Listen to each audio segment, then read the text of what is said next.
wabarakatuh. Perkenalkan, nama saya Nila Permatasari, NIM 2014040041. Saya akan membahas tentang materi Kemaruan Islam di Minangkabau.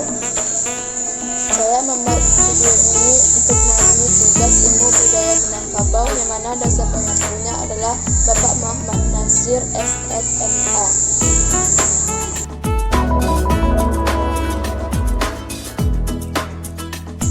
Selanjutnya pembahasan yang pertama yaitu Perang Patri gelombang pertama atau Revolusi Perang Patri. Perang Patri adalah perangan yang terjadi antara pertentangan dalam masalah agama Islam sebelum berubah menjadi pertentangan melawan penjajahan.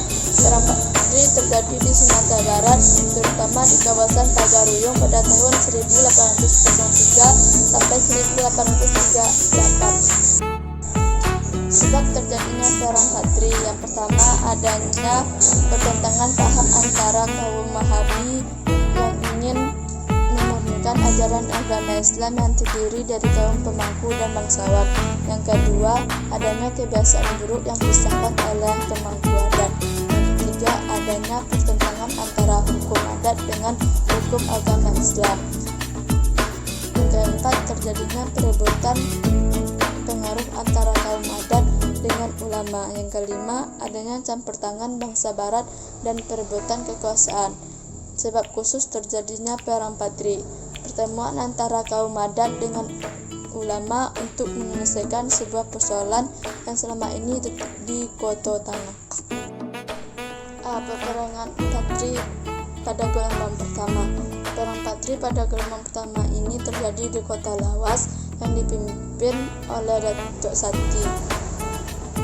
Setelah Datuk Bandarung meninggal dunia, pucuk pimpinan dipegang oleh Malim Masa atau Tuan Imam Bonjol dan dibantu oleh Tuanku Pesaman, Tuanku Nan Renceh, Tuanku Nan Cerdik, dan Tuanku Nan Gapuk.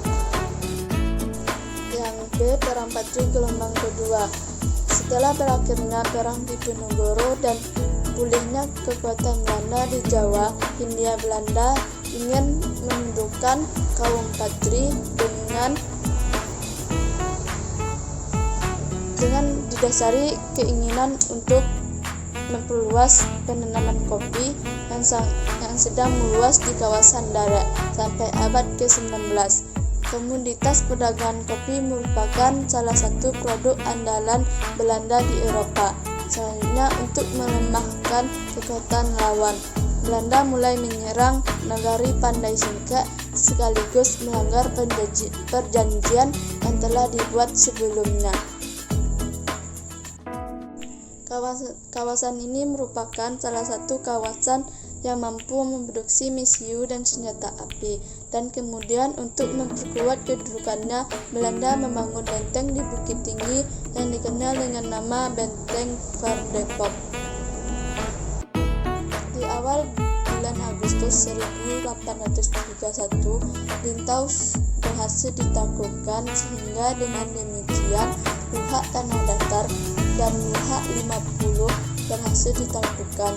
Kaum Patri terus melakukan konsolidasi dan berkubu kamang, namun seluruh kekuatan kaum Patri di Luhak Agam akhirnya terpaksa mundur ke Bonjol setelah jatuhnya Kamang di akhir tahun 1832. Perang Patri. Perang Patri dilatar belakangi oleh kepulangan 3 orang haji dari Mekah sekitar tahun 1803, yaitu Haji Miskin, Haji Sumanik, dan Haji Biobang, yang ingin memperbaiki syariat Islam yang belum sempurna yang dijalankan oleh masyarakat Minangkabau. Mengetahui hal tersebut, Tuanku Nan Renceh sangat tertarik, lalu mendukung keinginan ketiga orang haji tersebut bersama dengan ulama lainnya di Minangkabau yang tergabung dalam Harimau Nan Selapan. Harimau Nan Selapan kemudian meminta Tuanku Lintau mengajak yang dipertuankan di Pagaruyung Sultan Arifin Munungsah beserta kaum adat untuk meninggalkan kebiasaan yang bertentangan dengan ajaran Islam. Dampak revolusi Patri terhadap adat Minangkabau. Dampak revolusi yang terjadi karena adanya perang Patri adalah banyaknya orang Minangkabau terpecah belah karena perang tersebut dan pindahnya agama yang dianut oleh masyarakat Minangkabau. Gelombang kedua, konflik antara kaum muda dan kaum tua. Kaum tua definisikan sebagai ulama tradisional yang berpegang teguh kepada tradisional konservatif atau mempertahankan agama.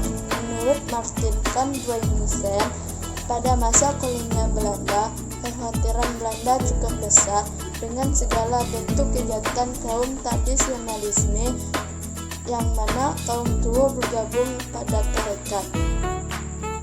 Sedangkan kaum muda diberikan kepada ulama di pantai barat tanah Melayu, Pulau Sumatera, dan Mesir, karena ulama ini membawa suatu ciri yang baru di dalam ajaran agama. Kelompok ini berpikir modern dan progresif. 1. Tema dari pendapatan kaum muda dan kaum tua. Yang pertama, agama, tarekat, persoalan ijtihad dan keharusan bermazhab. Golongan tua ini menyebut dirinya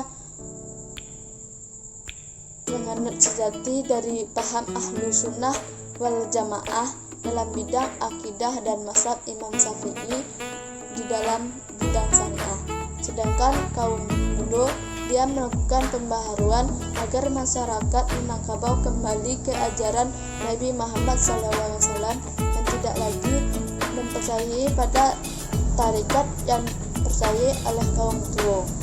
Yang kedua, adat, bahwa kaum tua ingin tetap mempertahankan tradisi adat kebiasaan yang telah melekat dalam kebiasaan kaum tua dalam berbagai macam amalan keagamaan.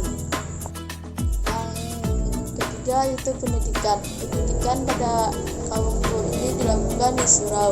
Surau ini merupakan unsur kebudayaan asli suku Melayu dan berkaitan dengan keyakinan yang dianutnya.